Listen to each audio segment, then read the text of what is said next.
Hi everyone, my name's Jim. Welcome to the Tech Lab here at the University of Sydney. This is the place where we experiment and horizon watch with new technologies for the university to have a look at the way that we can influence and revolutionise education and research.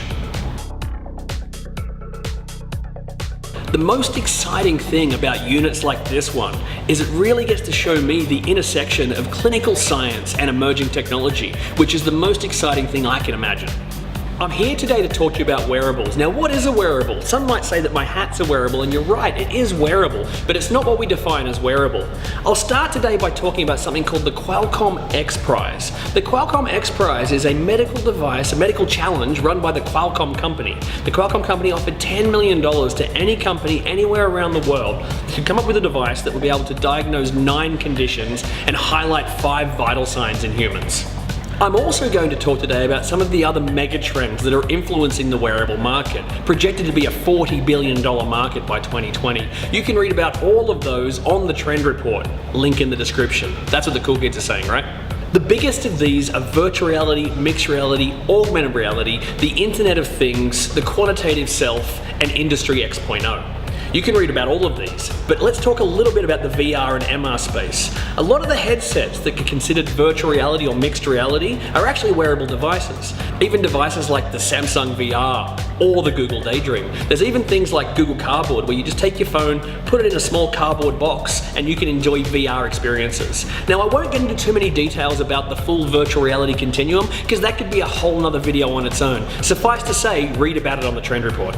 Of course, the wearables you might be most familiar with are the smart devices that you wear on your wrist-mounted smart devices like fitness trackers, things like Fitbit, Jawbone, Misfit, and also things like the Apple smartwatch or the Android Wear or even the Pebble smartwatch. These devices are the first iteration of wearables, but they're certainly not the end of it. There are also devices like EEGs that you can wear on your head, ECGs that you can wear on your chest. There are things like the Myo Smart Band that you can wear on your wrist and to track your muscle movement. There are things like the Mindwave NeuroSky and the various other EEGs that actually track your emotional state and your brain activity. The number of sensors that are coming into these wearables is increasing every day. A lot of modern smartwatches and smartbands include things like heart rate monitoring, galvanic skin response, and pedometers to track your activity throughout the day. These devices are becoming more prevalent in both health science and in regular community. A lot of people are using the data behind this in interesting ways, and I want to talk a little bit about machine learning and big data and how those things are really enabling these technologies. I myself use a toolset called exist.io where I track all of the variables coming out of my smartwatch and all my other devices. I also connect it with my social media, my music habits, and my working habits during the day. From there I can draw really exciting insights like I walk more and have a better day on a Friday. Cheap consumer-grade electronics are another amazing breakthrough that's enabling the Internet of Things and the quantified self to move into the wearable market. Things like Arduino sensors that can read pressure and temperature and heart rate and brain activity and muscle activity are all available readily and cheaply, and you can program them yourself. A lot of industries are starting to grow up around this technology. Let me take you on a really quick journey through some of the more outrageous IoT wearable devices that are out there, and this is by no means an extensive list. Of course, the interesting thing is that designer brands are starting to get into the wearable market. Things like Levi's commuter trucker jacket have inbuilt sensors and music navigation pieces and all sorts of controls. Of course, we're seeing a lot of evolution of these devices in the sporting and fitness areas. Things like the Athos Smart Gym Clothes allow you to track the expansion and contraction of muscles while you work out. This can lead to a lot of insights about your workout and help you with your form. And there are a lot of competitors in this field. Hexoskin is another company that are developing amazing sports and fitness wear that can track things like the cadence when you ride your bike, the speed and distance that you travel. The interesting thing is that these companies that are developing sportswear aren't the only ones. Companies are now looking to everyday clothing items like your underwear in order to track your movement, activity, and even your mental health.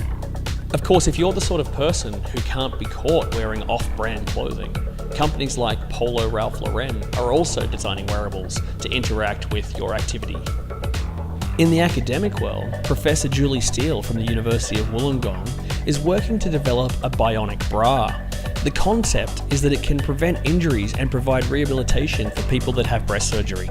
Taking EEG technology to the next level, Nakomi and Mindwave have worked together to develop a set of IoT-connected ears so that you can wear these and express your emotions and mental state through the movement of a set of ears.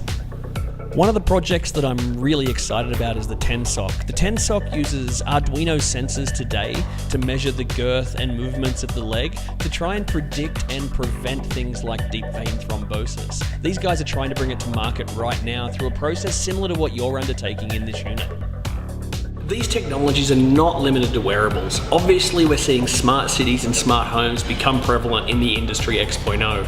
It's absolutely worth thinking about how data from wearable devices can inform decisions at government policy level. It would be remiss of me not to mention some of the pioneers of wearable technologies and some of the biggest clinical innovations that have occurred. If you think of things like the cochlear implant, that's a wearable device that changes people's lives every day. I really recommend that you check out Rami Banner's video on TED about this device. While you're on TED, you might as well look up Lee Shup's video on the future of wearable devices because I think it has really great insight into just how much knowledge people are starting to gather about their own bodies. What else did I have to say? I don't even know. Okay, make sure to like and subscribe, give us a comment, ring the bell,